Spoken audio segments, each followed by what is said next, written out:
Ladies and gentlemen, welcome to the Clusterfuck. I am SpazPhoenix, your YWC reality check. And before I get into the various wrestling topics I want to talk about this evening, it's been a while. There's been 2 pay-per-views. There's been a lot of hubbub in the wrestling community. But let's talk about our wrestling community, our beloved YWC, and some of the creatures that inhabit it.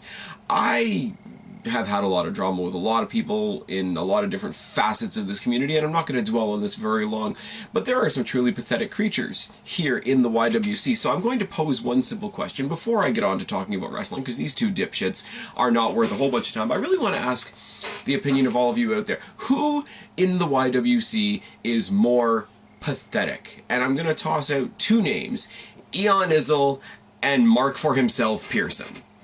Now, Eon Izzle has struggled to matter or be relevant in the slightest forever, which is why he dropped off the face of the planet. Now, he's found himself a little bit of a niche under parental supervision, mooching whatever credibility John vocal aggression has left, and it's just so sad, and it's really an indicator of who the power players in the Horsemen were. Big hats off to my friends Preston and Alex. Now, is Ashton the most pathetic person in the YWC, or is it Mark for himself Pearson?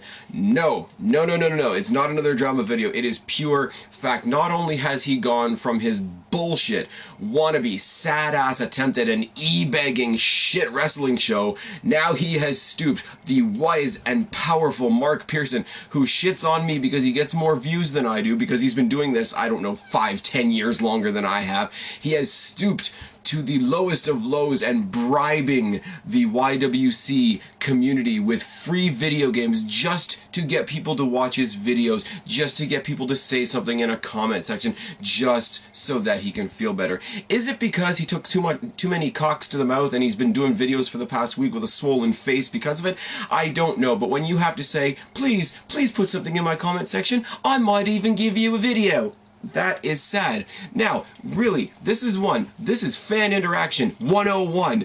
Who is more pathetic? Eon Izzle, who only exists in any form of relevancy because of the guy that he does videos with and his mom in the background, or Mark Pearson, who has to bribe people with free videos to watch his vids? Pop it down in the comment section below. Eon, Mark, you both can suck it. Moving on, let's talk about TNA for just a second. I was going to do a review for Bound for Glory because the last video I did was a little bit of a prelim for Bound for Glory. Bound for Glory as a whole wasn't horrible, I guess. It did what it was supposed to do. It was no... it didn't live up to the billing of anything. It didn't live up to the statement that it's TNA's WrestleMania. Now, with the rumors that TNA is about to be bought out, I don't know whether anything they label means anything anymore. But I am going to say one thing, and I am going to say one thing about my previous video, and that was that I was looking forward to one match in this pay-per-view, and that was the Ultimate X match. And that was the Ultimate X match between Jeff Hardy, Austin Aries, Samoa Joe, Chris Sabin, and Manic. Manic really didn't belong there. First of all, spectacular match nonetheless. Now, the big controversy coming out of this pay-per-view, and coming out of this match, and coming out of the YWC, who have to find something to bitch about, is it wasn't a real Ultimate X match because they used ladders. Ladders cheapen the Ultimate X experience, I guess you could say, for lack of a better term. Now, here is some point-blank facts. I'm a fan of TNA, and as much as I'm a fan of Jeff Hardy, there are guys in this match, in the X Division in TNA, that are better today than Jeff Hardy is. Jeff Hardy is past his prime. As a fan of his, I will admit that. But if you want to go with the high-flying daredevil style of wrestler and who is most mainstream recognized in that genre, you're going to go with Jeff Hardy, who reached the tippy top of the big stage in WWE, and more people know him. I'm sorry, Austin Aries in 2013 is better. Chris Sabin in 2013 is better. Samoa Joe in 2013 is better than Jeff Hardy, because Jeff Hardy is no longer in his prime. But you go out onto the street, yell out who's an Austin Aries fan and who's a Jeff Hardy fan, you're going to get more people raising their hands for Jeff Hardy. Now, think about the message in this from the rest of the X Division guys that are trying to get a rub off Jeff Hardy, and I'm not saying that as a fan of his, it's just name value and a rub. It's a fact. That's what it is. Now, what more I can speak, I swear. What better statement is there to make in wrestling than to say, Jeff Hardy, you are it as far as mainstream, well-known, high-flying guys. Your niche is a ladder match. Welcome to our backyard, Ultimate X. We will bring your favorite toy into the match, and we will still win. We will still take you on your own turf, so to speak, and we will beat you. Now, it doesn't matter that it was Chris Sabin. It wouldn't have mattered if it was Aries or Joe, or even if Jeff Hardy had won. You know, this is the guy that you're trying to get the rub off of. We will do things your way, Jeff Hardy. This is the Ultimate X. This is our backyard. Welcome to our backyard. We will do things your way and we will still win. That is symbolism. That helps make a statement. If they had beaten Jeff Hardy in a straight up Ultimate X match that Jeff Hardy had never been in before, so he's going in at the disadvantage and he's not in his prime anymore, a victory over Jeff Hardy and the various other members in the match would not have meant as much. What means a lot is the fact that they took Jeff Hardy's element and then beat him at it. Now, that being said, I don't like the way it ended. The Velvet Sky, Chris Sabin, you know, bullshit ending with Velvet Sky getting involved, distracting Jeff Hardy and such and such and such. Not so much a fan, I will admit. I would have loved to see Samoa Joe grab that belt again. I would love to see Aries grab that belt again, you know, use option C. I would even love to see Chris Sabin win the belt. I don't like the way it went down. The match was phenomenal. Nobody can tell me, for a match of that type, no, it wasn't Benoit versus Angle technical classic. It's not supposed to be. And that's another thing. That's another video topic for another day, but it's not supposed to be a match like that is not supposed to be a technical classic, and it wasn't a technical classic. It was a classic for the style of match that it is. And the fact that they put a bullshit ending on it does suck. The fact that such a great match, in my opinion, did have such a bullshit ending does suck. The fact that they used ladders in an Ultimate X match is not the end of the world. It made every bit of sense you could possibly make, and a lot more sense than anything else that happened on that pay-per-view. Just putting it out there. P.S. The whole Kurt Angle turning down the Hall of Fame thing was really, really weak. It's really all I'm going to say about TNA, because anything else that could be said about Bound for Glory and how things went and how people feel about it and how it was a letdown in a lot of regards. The Bromans are the tag team champions. Now I will say, as lame as the Bromans are, they did impress me in the vein that they went on and put on a hell of a lot better match than anybody expected. Not that they were spectacular, not that they were, you know, the new Road Warriors or the new Edge and Christian or the new whoever you want to compare in tag team wrestling lore. I'm not making a statement like that whatsoever. What I will say, and what you will all admit in one way or another, if you look deep down in your soul, the Bromans, for the kind of comedy characters that they are, put on a better match than you, me, or anybody else, including that guy in the back row, expected. Same thing can be said for Brooke Tessmacher in the Knockouts match, but be that as it may. Kurt Angle and Bobby Roode was as good as you expected it to be, but that's not surprising, so I don't really know what to say about that. Magnus beating Sting was... I mean... I said it, the guys in Wrestling Paradise kind of echoed my opinion, and it hasn't changed one iota. Magnus is the Kofi Kingston of TNA. AJ Styles being the champion and being the Daniel Bryan to Dixie Carter's Stephanie McMahon is what it is, and TNA is kind of limping out on its last legs, and I'm sorry. Unless the rumors of Viacom and Spike actually buying the company are true, ain't gonna be much more TNA, guys. So those of you that are still enjoying it, like I'm still trying to, I will still be watching it tomorrow night. Enjoy it while you can. Anyways, moving on to WWE after a very, very interesting Hell in the Cell. Now, let me say something. You guys know this. I've always been very honest about this. I joined the wrestling community here on YouTube because there's not a lot of people in my social life, in my immediate environments, etc., that watch wrestling. So, as much as I am a part of this community, as much as I am all over Facebook, all over Twitter, all over YouTube, every Monday, every Friday, every Sunday that there's a pay-per-view, every Thursday that I'm watching Impact, and anywhere else in between, I don't gather with wrestling fans very often. And when I do get the chance to, I feel very lucky, and I haven't gotten to do that in a long time. Now, not that I'm going to get into intricate details of my social life. I had the good fortune of spending this past weekend in the States. Oh, yes! SpazPhoenix crossed the border. Oh, you better believe it. and spent a couple of days with my former No Holds Barred Show co-host, Steffi Sunshine. Got to watch the show with her down in the States, and I will tell you something, guys. For as much time as I spend... First of all, quick shout out to Steph. Hun, had a great time. All that sort of stuff. As much as we love to come up here and just dissect the hell out of everything, you cannot beat the feeling of sitting down with somebody else and just being fans watching a show. You know, turn the analysis off, take your critic cap off, and just enjoy the show as a fan and cheer. That's the thing that I got to do this past Sunday. I got to cheer my guys, I got to boo the guys that I hated, and just take it simply.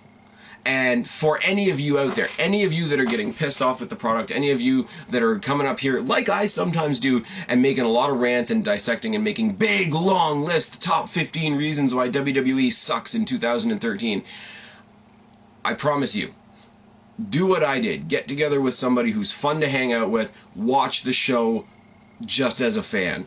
Put your notebooks away. I did not take the Doomy clipboard of doom to the States with me, I promise you that. And just watch it as a fan and don't go at it with a scalpel. You will enjoy it, even if it's for the one night. And I implore all of you to do that. Not all the time, because we all do what we do in this community. We all sit there and we analyze and we debate, and that is the way we have fun and the way we interact here in the YWC. But find the YWC button in your head and turn it off and just watch the show as a fan. Like I said, big shout out to Steffi Sunshine. Had a blast this weekend watching Hell in the Cell with her. Ironically enough, she'll be coming to Survivor Series with me in a month, so you may, if you're all really, really nice and put a lot of really nice comments down in the box below, you may get a collaborative Survivor Series review out of the former No Holds Barred show, if you're lucky, and if we can, you know, convince her to do it. Anyways, we might have, at Survivor Series, from what I'm hearing, Big Show versus Randy Orton. And I know most people are groaning about Randy Orton being champion. I'm groaning about the Big Show being in the title picture again. But even I will say that the Big Show being in the title picture now makes sense, because Big Show, even coming close to winning the WWE Championship, will, if nothing else, be a big fuck you from him to Triple H, and that is the new crux of the corporate team, or the powerful authority, or whatever we're calling it, storyline. Daniel Bryan has had a few great outings with Randy Orton, and he hasn't had his payoff yet. And he wasn't going to have his payoff at Hell in the Cell, guys. Let's be honest. It's a B pay-per-view. There's people that want Daniel Bryan to win the Royal Rumble and win the title at Mania. Now, I don't think that's going to happen, but that would be a hell of a lot better payoff. But that would mean 7 more months of Orton versus Daniel Bryan. And as much as I love Daniel Bryan, and as much as, you know, most people don't agree with me, but I think Orton is great, and Orton is finally back where he belongs, I don't think any of us can stand to see Randy Orton and Daniel Bryan fight for 7 months. I'm just putting it out there, guys. Show versus Orton in the interim, I at this point, I don't mind it. Show looks jacked, for one thing. I don't know what his new deal is, whether he's borrowing the roids from John Cena or what he's doing, but whatever he's doing honestly seems to be working for him. And Big Show's intriguing. Like, I'm not saying he's the must-watch guy every Monday night, but he's more intriguing than he has been in at least 5 years. You know, he's a good, convincing, you know, victim of the corporation, where it's like, oh my god, how evil is this corporation? They've taken down this mighty giant. So will it be the most exciting match on the Survivor Series card? Absolutely not. It happening? I don't mind it. Big Show winning? No. But I don't mind the match happening if that's what's going on.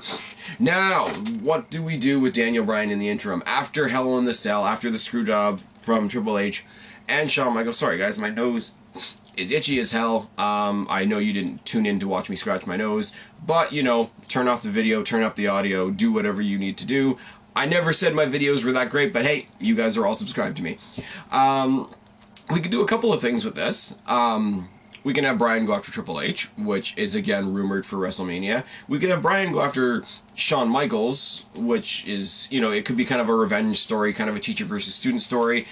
But, and here's the big but, HBK is retired. And the one thing I really, really don't like, and I believe Preston hit on this in a video recently, retirements need to mean something. And especially from somebody the caliber of Shawn Michaels. Retirement needs to mean something. And if he came back from retirement, I would mark for the chance to see him in a match again. But at the same time, there would be that inkling of, okay, next time he retires, does he really mean it this time?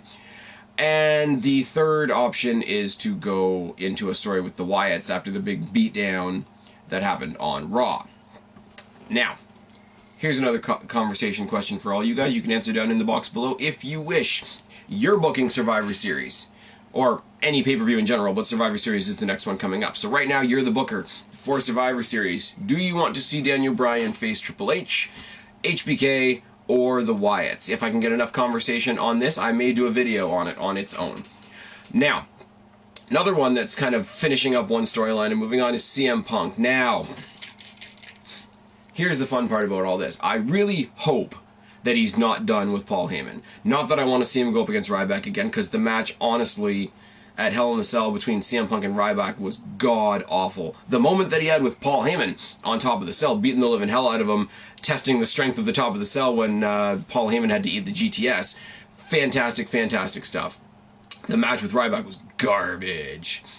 And I'm sorry, the finality between CM Punk and Paul Heyman has to involve Brock Lesnar. It has to. It's where it started. It's where it needs to finish. Axel is meaningless, even though he's got the Intercontinental Championship, which is pretty damn sad. Apparently, Axel popped out both of his hips a couple of days before Hell in the Cell, which is why Big E Langston had to go up against Dean Ambrose instead. That's kind of funny. Strip him of the title for not defending it and give it to somebody else. Anybody. Ryback... Ryback is Ryback. It is what it is. Now, if we get another Paul Heyman guy, a lot of people are saying Drew McIntyre. Pull Drew McIntyre out of the lame-ass 3MB gimmick and put him with somebody like Paul Heyman, jack him up to the stars. Have him go up against CM Punk. I have no problem with that whatsoever. If not, bring back Brock Lesnar, finish off the rivalry at Mania, if you have to, if Lesnar needs to get his big payday. But this bullshit that we had at Hell in the Cell cannot be the end of Heyman versus Punk. It kind of is, though, because when he called out Ryback on Raw, he said, well, I'm done with Paul Heyman, let me finish off Ryback and move on. And then he, in fact, did move on, because he also got beaten down by the Wyatts on Raw. So, next interactive question for you. All of you. All of my awesome, awesome viewing audience.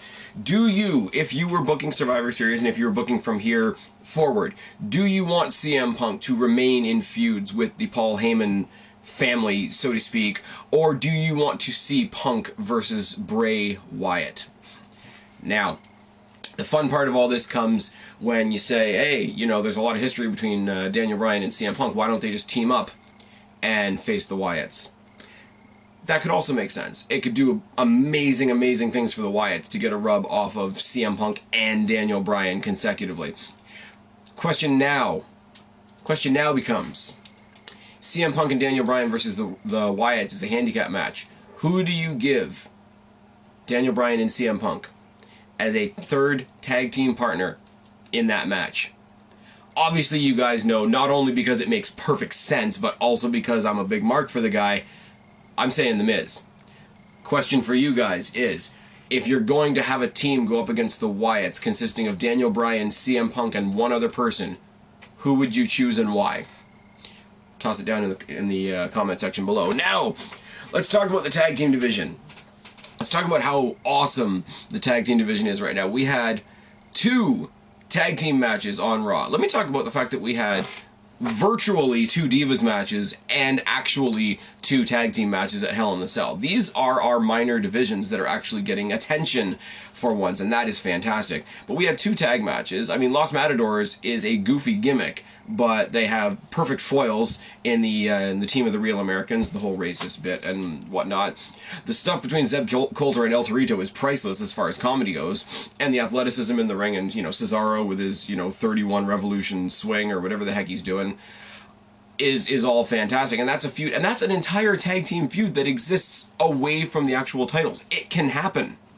Guys, you can have a tag team not tag team title. You can have a tag team feud that has nothing to do with the belts, and WWE hasn't done that in a long ass time. Now, the match between the Rhodeses and the Usos and the Shield to kick off Hell in a Cell was fantastic. The giant superplex onto everybody on the outside was awesome. The Usos and the thunderous what the hell are they called? Samoan drops that they pull off are fantastic. And Cody Rhodes hit the largest crossroads in captivity to finish off that match. The match was fantastic. 3 great teams. 2 more great teams later in the night. Ironic that the actual title match jerked the curtain and the non-title match was later on in the night. But you know what? A little tiny lapse in logic like that doesn't ruin anything. And you know what? The Tag Team Championship match was a great way to kick off the show. But look at the tag teams we have right now. We have the Shield, we have the Usos, we have the Rhodeses, we have the Primetime Players, we have tons of funk if you want some comedy, 3MB if you want some comedy, the Real Americans, you got some comedy with Los Matadors.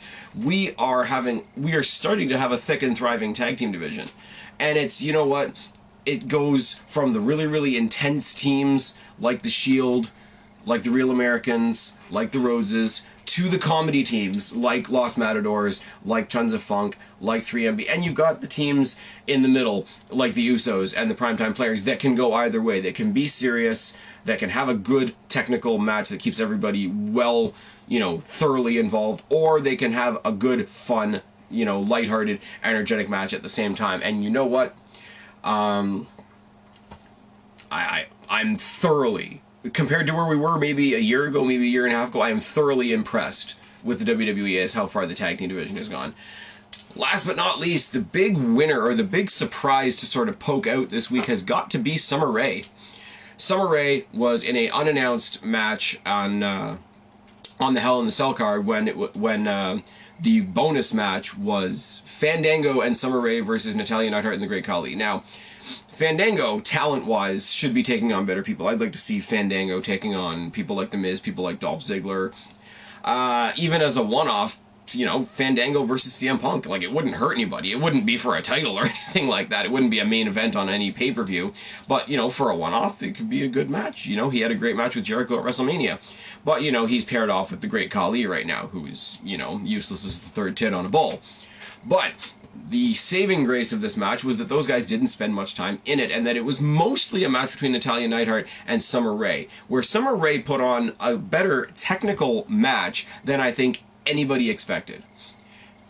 Anybody. And if anybody that watches NXT especially, to see somebody like Summer Rae come up, who you know, okay, yeah, she's, you know, the sort of like, the blonde from Mean Girls, you know, ditzy type, not ditzy, but like, Hollywood eyes, you know, I think I'm greater than I am type, almost a heel Kelly in persona. The talent that she exhibits in the ring, especially over the past week or so, and especially for those of us that have seen her in NXT, is far beyond that. Anybody that saw the feud that she had with Paige on NXT knows that Summer Rae can go. Oh yes. Won against Natalya Neidhart in her pay-per-view debut. Beat the, you know, the princess of the Hart family dungeon, you know, the one that everybody says, oh, well, you know, she's the only real wrestler, she should be the champion, da-da-da. She hasn't done anything of note other than put Summer Rae over this week. And then again on Raw, literally owned Natalya in a rematch.